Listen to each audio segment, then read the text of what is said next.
And so this is what I just want to leave with you today. And so the 3 points that I want to make for you is that the recovery of love, when we recover love, we have to transition from illusion to reality. From illusion to reality, meaning the truth. And we need to be awakened to the truth that we cannot live today, embrace the uncertainty of this moment in time, the losses that we're experiencing, the pain, the confusion, the external and often the internal stress and pressures. We cannot do this without being awakened to the importance of this love.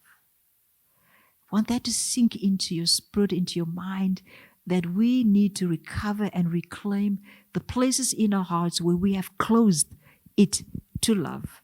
And so today, Jesus is inviting us and actually challenging us, especially if you're a follower of Jesus, you cannot close your heart to love.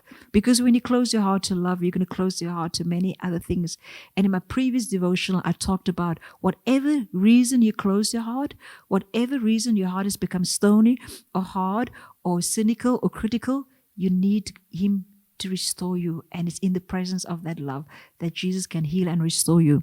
And so I want us to remember that we recover the love when we can confront our illusions, our lies that we believe about love, that we can go on without the Father's love, without understanding His love. All those things are important for us to know.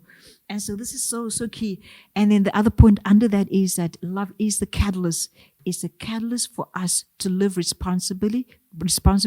And it's a catalyst for us to live the life that Jesus has called us to live. And so look at your heart, ask yourself, where do you need to recover?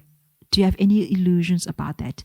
And can Jesus awaken me so that my heart can be alive again, even if it's hurting, and my mind can be renewed again, knowing, first of all, that you're deeply loved by the Father, that you're deeply loved by God. God has a mother and a father heart.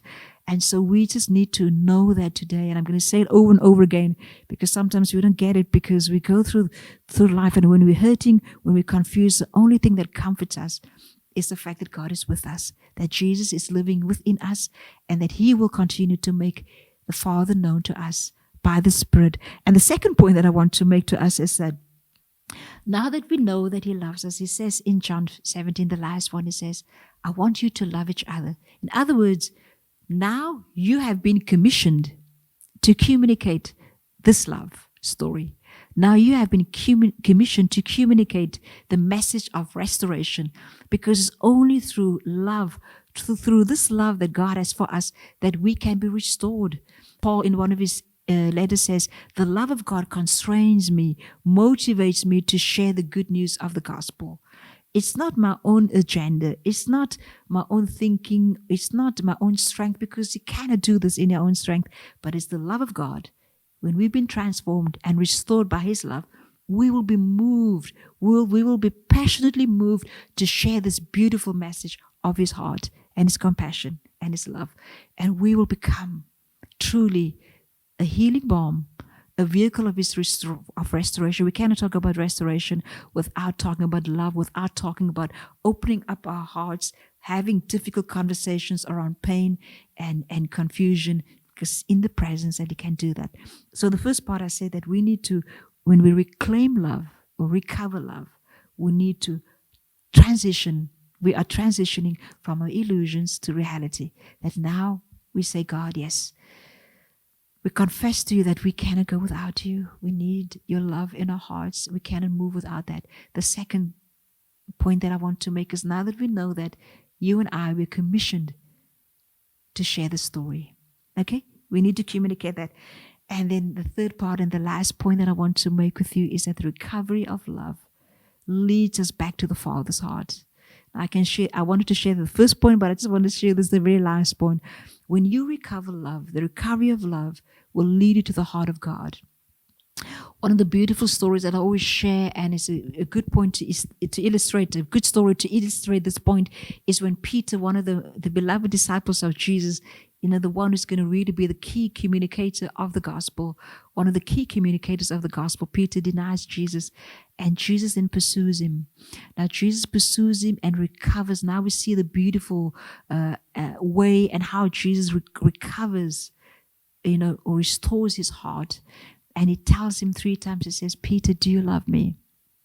And Peter tells him, yes, Lord, I do love you. And Jesus whispers, and he comes close to his ear, and he says, Peter, do you love me? And he says, yes, God. And he says, feed my sheep. And 3rd time, Jesus asks him again, Peter, do you love me? And I cannot speak with the emotion that Jesus must have spoken, but do you love me?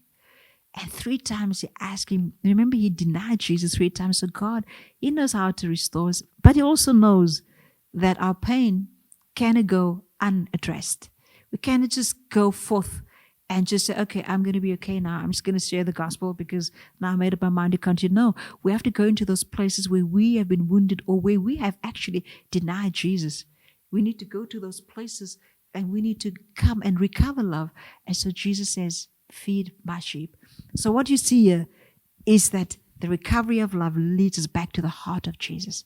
I believe during this time, people, I do believe that he wants us to become people whose hearts are ablaze and full of passion for him.